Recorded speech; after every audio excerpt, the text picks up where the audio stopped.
Olá, meu amigo, olá, minha amiga, você que está fazendo o curso de formação de corretores de imóveis do ITED, estamos aqui de volta para o bloco número 2 dos 4 previstos para a disciplina Organização e Técnicas Comerciais.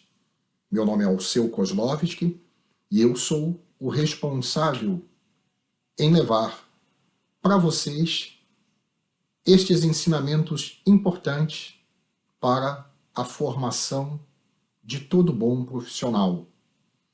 Lembro-lhes que este material é de uso exclusivo do ITED, que tem, obviamente, o seu direito de propriedade. Desejo a todos vocês um feliz e abençoado módulo. Vamos iniciar, como eu havia prometido no módulo anterior, falando sobre a última palavra que eu citei nas minhas explicações.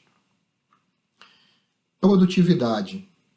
Estávamos fazendo colocações importantíssimas sobre responsabilidades, atribuições, funções, o que se espera de um administrador, de uma administradora.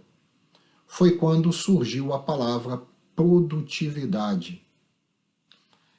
Quero dizer que dentro da gestão, como eu também já havia mencionado no módulo anterior, existem muitas situações que se usa o que chamamos força de uma expressão, de um linguajar. Se usa, por exemplo, aquilo que algumas pessoas acabam escutando, lendo e acabam também da mesma forma repetindo, sem terem exatamente a real noção da significância de tal conceito.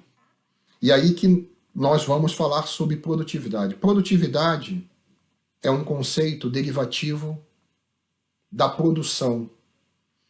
Produção é tudo aquilo que se produz. Porém, produtividade é quando você consegue produzir de uma forma que te traga resultados melhores. Quando você relaciona o tempo que você levou para produzir, os insumos que você utilizou, ou melhor dizendo, para sintetizar, quem consegue ter qualidade superior fazendo mais com menos é mais produtivo. Por que eu falei anteriormente que você precisa administrar muito bem o seu tempo? Para que você se torne mais produtivo, para que você consiga, nas 24 horas do seu dia, ter melhores resultados, utilizar corretamente o seu tempo para fazer prioritariamente aquilo que é mais importante, delegando subsequentemente aquilo que outra pessoa puder fazer por você na sua empresa ou no seu próprio dia a dia.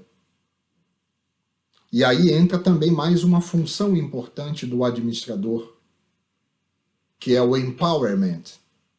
A gestão do empowerment diz respeito ao poder de delegação, a capacidade que você vai ter como administrador, como administradora, de delegar para outras pessoas aquilo que não necessariamente precisa ser feito por você. Claro que quando a gente fala sobre gestão do empowerment, o poder da delegação, sempre vem dois questionamentos. Delegar o que para quem? Claro, como eu falei, eu vou delegar não é aquilo que é mais importante, aquilo que precisa ser feito por mim. Eu vou delegar aquilo que de repente não necessariamente precisaria ser feito por mim, precisaria da minha presença, mas que obviamente precisa ser feito. Por essa razão, é muito importante que um bom administrador, que uma boa administradora, concomitantemente à boa gestão do tempo, também faça a boa gestão de documentos, a boa gestão do layout produtivo, do seu espaço, para que ele esteja sempre muito bem organizado, para que você possa ser um profissional que tenha a exata noção do que você tem na sua mesa, de quais documentos precisam ser despachados primeiramente, para que você tenha uma perfeita organização de pastas daquilo que é mais importante, daquilo que é menos urgente, daquilo até que precisa ser descartado. E tudo isso envolve o que eu falei para vocês: produtividade. Precisamos nos tornar cada vez mais produtivos, lembrando que, como administradores, cada um de nós possuímos uma empresa. A sua empresa chama-se você. A minha empresa chama-se Alceu Kozlovski. Eu preciso, nas 24 horas do dia, ter resultados. Eu preciso caminhar, eu preciso avançar. E para isso eu preciso ser produtivo. Espero que você tenha entendido. Dando sequência na gestão administrativa, eu quero te dizer que, mais uma vez, que a administração ela é tão científica quanto tantas outras ciências. E ela foi estudada. No caso da administração, o estudo da administração se deu através de evoluções que ocorreram em teorias administrativas que eram preconizadas em determinados momentos históricos, desde quando se começou a falar de administração. Essas teorias, elas enfatizavam 5 pressupostos, lá desde o início: tarefas, estrutura, pessoas, ambiente e, mais recentemente, tecnologia. Claro que lá atrás, quando se pensava nas tarefas, hoje nós precisamos também pensar nas tarefas, né? Nós precisamos racionalizar, humanizar o trabalho lá no nível operacional, como se preconizava na administração científica. Sequencialmente, quando começou-se a pensar na estrutura, surgiu o que nós chamamos de organização formal.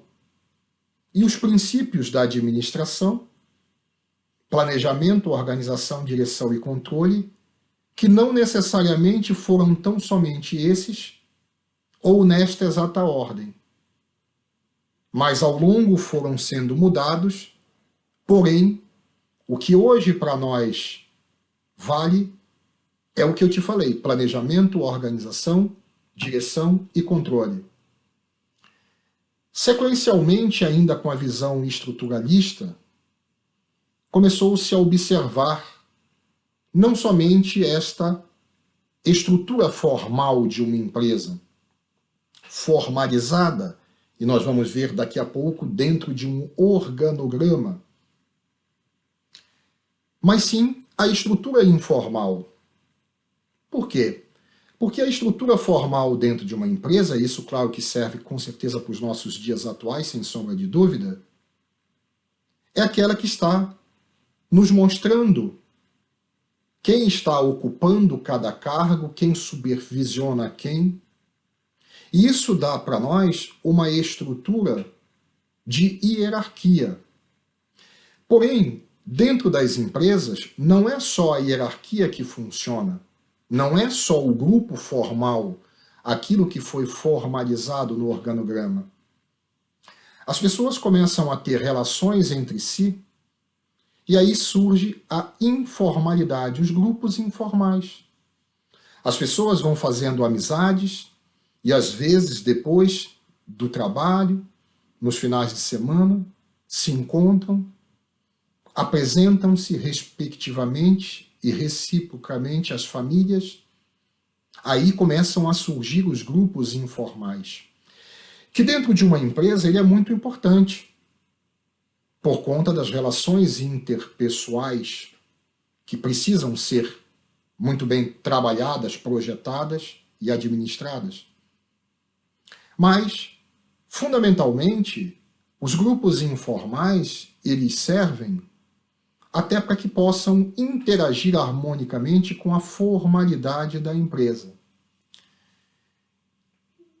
Subsequentemente, dentro da linha dessas teorias, já se começa a descobrir a importância das pessoas por conta dessa estrutura informal que vai surgindo. E aí surge o princípio da liderança, da necessidade da comunicação entre as pessoas, a dinâmica que deve existir nos grupos que precisam ser transformados em equipes, e aí torna-se muito importante a gestão das lideranças e, principalmente, a capacidade que um líder vai ter de estar sempre automotivado, apontando os melhores caminhos para que as pessoas se automotivem. Ainda em se tratando do surgimento da visão da importância das pessoas dentro das organizações, começam a surgir os diversos estilos de gestão, que é muito comum nós observarmos. Se nós lembrarmos, o nosso presidente da República tem um estilo de gestão, o nosso governador tem um outro estilo, o diretor do ITED, Dr. Eduardo Mendonça, tem um outro estilo. Se você for participar no meu dia a dia na empresa, vai ver que eu tenho um outro estilo de gestão. E aí não quer que se comente neste momento, não é o objeto, qual é o melhor estilo. O que, na verdade, nós queremos evidenciar é que existem diversos estilos de administração e que, consequentemente, se desdobram em tomadas de decisões diferentes.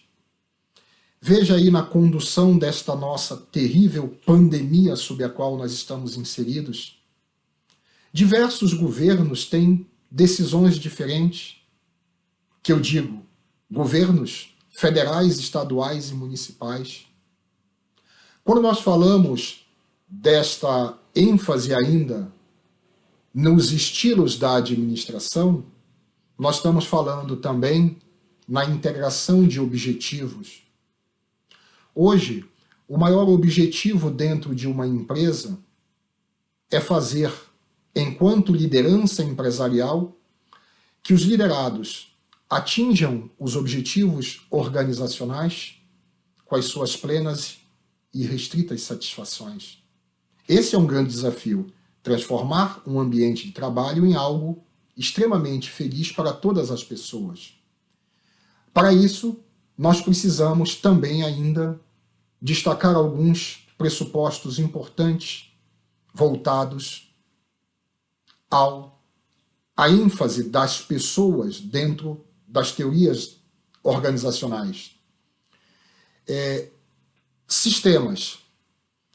Surge, na verdade, neste momento, com a teoria do desenvolvimento organizacional, a visão de sistemas, que na verdade é um conjunto de partes interligadas e integrados entre si. Mas sistemas, nesses casos, que nós estamos nos referindo, sistemas mais abertos. Abertos ao diálogo, abertos à participação de todos dentro de uma empresa. Então, observem que nós estamos falando de teorias administrativas que foram evoluindo com ênfase em 5 pressupostos, como nós falamos anteriormente, porém, elas não se tornaram obsoletas, elas continuam sendo de suma importância para a administração de empresas públicas, privadas, com ou fins, ou sem fins lucrativos, ou seja, uma entidade, como queiram, porque todas as empresas precisam ser administradas. A partir do foco nas pessoas, surge um outro entendimento: ambiente.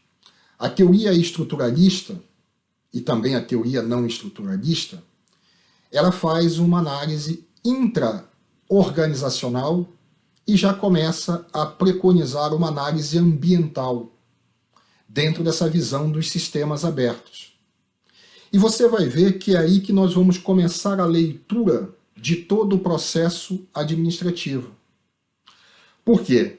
Porque essas teorias mais recentes, subsequentemente nós vamos ter a teoria da contingência, que foca exatamente também a importância do ambiente, que não só interage com as organizações, como também faz parte da própria organização, assim como, ainda na teoria da contingência, nós já observamos o advento da tecnologia, o imperativo tecnológico. E aí eu quero fazer rapidamente um comentário que faz parte do meu entendimento.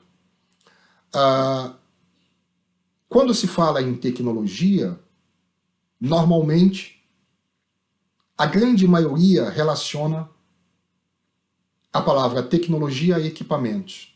Vocês observam que eu estou com um trocador de slide no meu dedo, que eu estou aqui transmitindo essa aula através de 2 notebooks, um que está me filmando e o outro que está um pouquinho mais acima. Vocês devem observar que de vez em quando eu olho um pouquinho para cima, que estão os meus lembretes, para que eu tenha uma linha de raciocínio. Então, eu te falei de 3 equipamentos. Te falei do meu trocador de slide, te falei de um notebook, de um outro notebook. Claro que esses equipamentos fazem parte de um imperativo tecnológico. Mas o que eu quero falar para você sobre o meu entendimento é que, quando se fala em tecnologia, pelo menos é a minha linha de raciocínio, eu vejo que é tudo aquilo que veio nos ajudar em nossas atividades. Claro que um equipamento nos ajuda, mas a tecnologia não está ligada tão somente a equipamentos. No meu entendimento, as mais diversas maneiras, as mais diversas formas de fazer as coisas. Então, como eu disse lá atrás, eu estou responsável por ministrar essa aula para você. Poderia ser uma outra pessoa, um outro professor, uma outra professora. Poderia estar seguindo o mesmo conteúdo programático, pois nós temos que seguir o conteúdo programático do ITED, a mesma ementa. Porém, evidentemente, ela não estaria falando exatamente o que eu estou falando, não estaria levando para você o conteúdo da forma que eu estou levando. E aí eu volto a dizer, não é a discussão se estaria melhor ou pior. A discussão é que estaria levando de uma forma diferente. Então, a tecnologia, ela se apresenta e ela é entregue, principalmente na prestação de serviços, de forma diferenciada para as pessoas. Portanto, cada um que estiver à frente estará demonstrando a sua tecnologia, o seu jeito de fazer, atrelando tudo isso aos equipamentos que tem disponível. E isso, obviamente, faz parte do contexto estratégico, sem sombra de dúvida.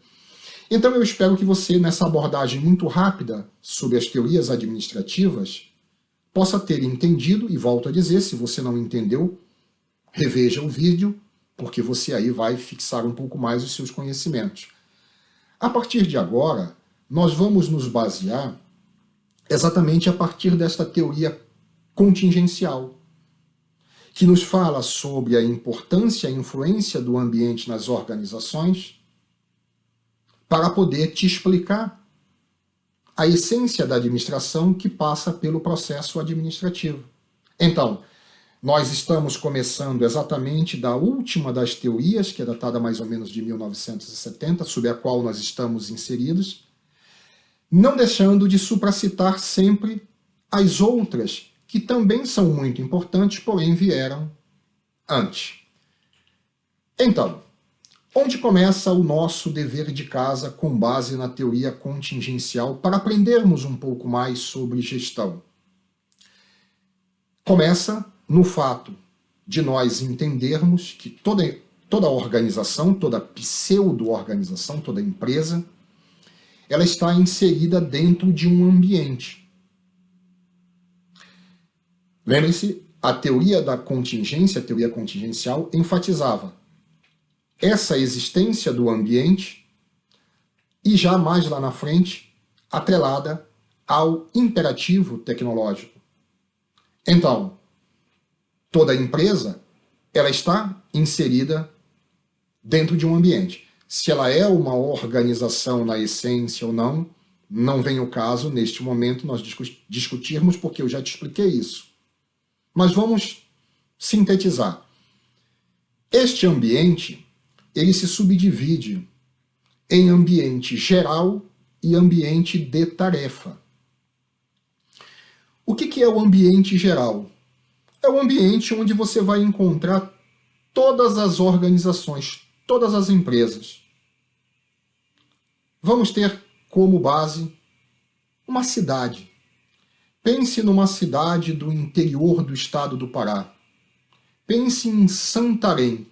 Então, se você chegar em Santarém, na cidade, você vai ver várias empresas, você vai ver farmácias, você vai ver escolas, você vai ver bancos comerciais, você vai ver lanchonetes, você vai ver uma série de empresas, lojas de departamentos. A isso nós chamamos ambiente geral. Por que é importante nós conhecermos o ambiente geral? Porque esse ambiente geral, ele nos mostra o potencial de mercado. Então, como eu falei, tendo como exemplo a cidade de Santarém.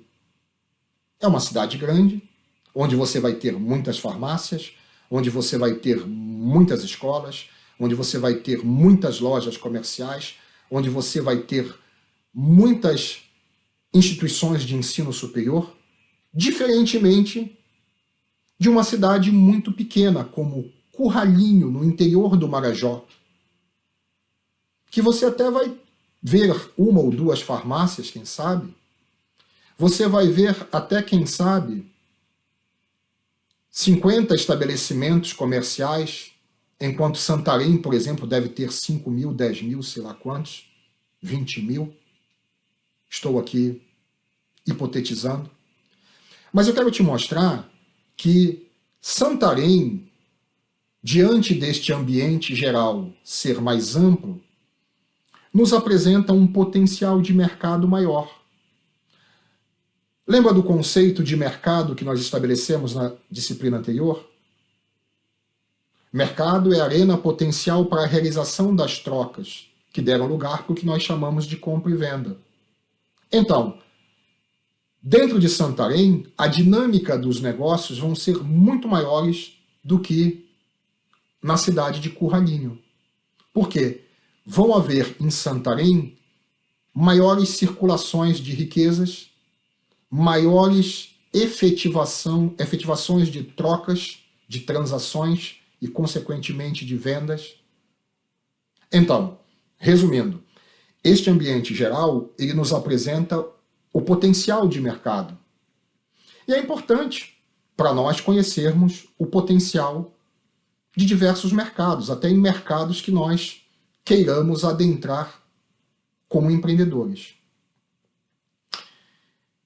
A outra parte que nós precisamos ver dentro deste ambiente, concomitantemente ao ambiente geral, é o ambiente de tarefa ou ambiente tarefa. Aí, na verdade, nós vamos ter um ambiente segmentado. É um ambiente que vai nos mostrar o nível de competitividade existente naquele local, naquela dimensão que nós estamos observando.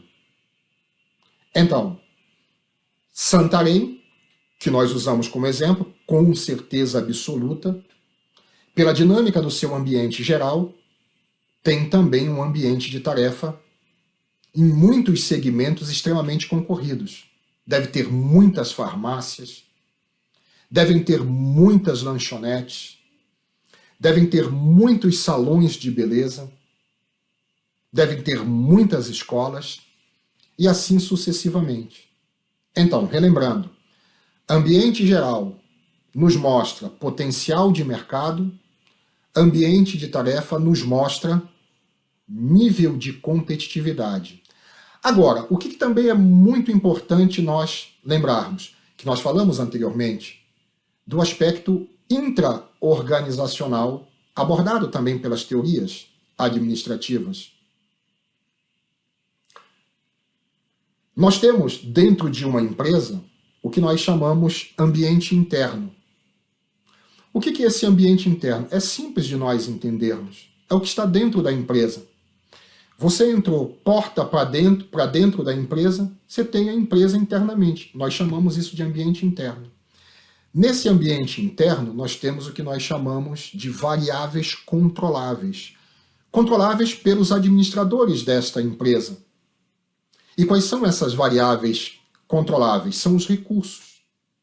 Recursos humanos, recursos financeiros, recursos materiais, recursos físicos, espaciais, recursos tecnológicos, recursos esses que vão gerar sempre para nós, ou seja, para a empresa, pontos fortes ou pontos fracos. Então, se uma empresa tem um excelente fluxo de caixa, isso é um ponto forte. Se uma empresa tem uma estrutura muito boa de escritório, isso é um ponto forte. Perdão. Se uma empresa, obviamente, tem um capital intelectual com um nível de competência muito baixo, isso é um ponto fraco, que precisa ser corrigido. Então, pontos fortes precisam ser enaltecidos perante o mercado e pontos fracos precisam ser corrigidos. Isto está dentro do ambiente interno das empresas. Externamente, opostamente ao que temos interno dentro das empresas, nós temos as variáveis incontroláveis pelos administradores destas empresas. Essas variáveis incontroláveis são incontroláveis pelos administradores, porque a movimentação dessas variáveis independe de qualquer decisão ou vontade de qualquer administrador. Estamos falando de fatores. Fatores climáticos, fatores políticos, fatores sociais, fatores demográficos, fatores sociográficos. Como nós vamos administrar? Bom, mais fácil, obviamente, é administrar o que nós temos internamente, sem sombra de dúvidas. Para administrar variáveis incontroláveis, nós temos que estar sempre muito bem informados. Vocês observem que, diante dessa terrível pandemia, alguns governantes, como por exemplo Santa Catarina, o estado de Santa Catarina, que tem tão somente 18% de taxa de ocupação dos seus leitos, soube administrar muito bem essa variável incontrolável, que não era de vontade de ninguém. Por quê? Porque se antecipou, foi proativo o seu governador. Então, para que serve nós entendermos o ambiente interno, o ambiente externo das empresas? Para nós formularmos estratégias empresariais. As estratégias, elas são formadas através da capacidade de uso. Uso do que nós temos dentro da empresa com aquilo que existe fora delas. A conjugação disto aí faz parte da formação da estratégia empresarial. Por isso que você observa, né, de forma exemplar, quem acompanha corridas de Fórmula 1, hoje a tecnologia ela é tão forte para essas grandes escuderias que eles já sabem que horas vai chover, eles já sabem qual é a intensidade da chuva, eles começam a buscar informações da pista, dimensão, quantas curvas tem para a direita, quantas curvas tem para a esquerda, para poder formar a estratégia. Saber com quantos galões de combustível vão iniciar a corrida, em que volta mais ou menos vai ter a primeira parada, se vão ser uma parada, ou duas paradas, ou três paradas. Isso também acontece em clubes de futebol, em jogos, quando os times fazem rodízios, e obviamente nas empresas também, por conta do conhecimento que elas passam a ter do ambiente sob o qual elas estão inseridas. Então, meu amigo, minha amiga, esse nosso segundo bloco chega ao fim com essa explicação, esperando que você tenha entendido. E caso ainda não tenha fixado muito bem o seu entendimento, sugiro que você retorne e recomece e estude novamente o módulo, assim como busque na internet novas informações sobre o assunto. Eu sou sempre agradecido à sua boa educação de estar me assistindo. Quero também convidá-la desde já para que se prepare e assista ao terceiro módulo, onde estaremos trazendo novos assuntos da disciplina Organização e Técnicas Comerciais, tão interessantes quanto os que nós já abordamos. Então, pela atenção de todos, muito obrigado, tenhamos todos nós felizes e abençoados dias, e até o terceiro módulo.